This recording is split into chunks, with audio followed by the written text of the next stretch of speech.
Guys, at nagbaklas tayo ng ating Yosol i125 dahil dumating na yung ating shock na smoke galing sa TikTok at wala akong masabi mga guys, sulit siya, maganda, goods na goods.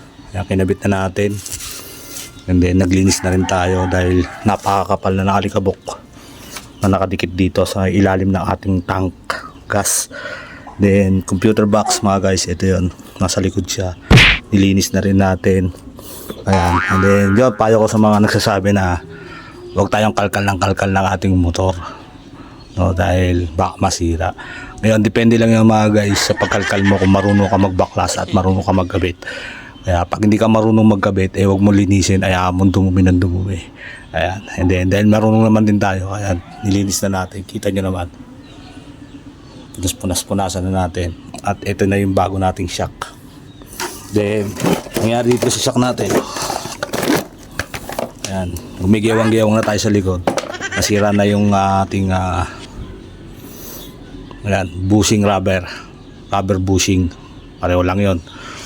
Ayan, pero goods pa to, okay pa to guys, wala pang tagas ang langis, rubber bushing lang papalitan.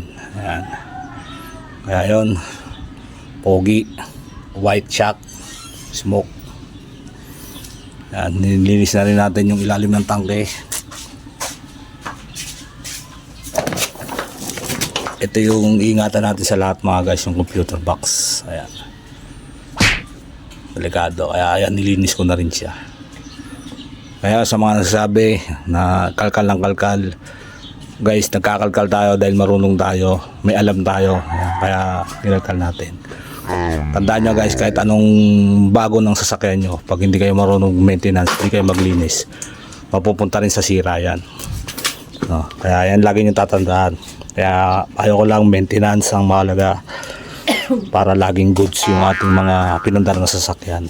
Ayan, huwag natin laging katwiran yung kaya nasisira sa sasakyan mo dahil kalkal ka na kalkal. Normal lang yan mga guys, sa mga motor, sa mga sasakyan, nasisira talaga mga parts niyan, no? Kaya tayo may mga mekaniko, may mga motor shop, para kung sakaling may problema, pwede natin dalhin doon at paayos. Tandaan natin, kahit brand yung motor mo, darating sa point na kailangan mo rin mag-maintenance. Ayan. Pero payo ko rin, pinakamahalaga sa lahat, langis. Wag na wag matutuyan ng langis dahil yan ang buhay ng ating mga motor. Mga guys, yun, thank you for watching. At nakabitan natin si smoke, goods na goods, ta TikTok lang yan mga guys. Ayan. Thank you for watching, bye bye.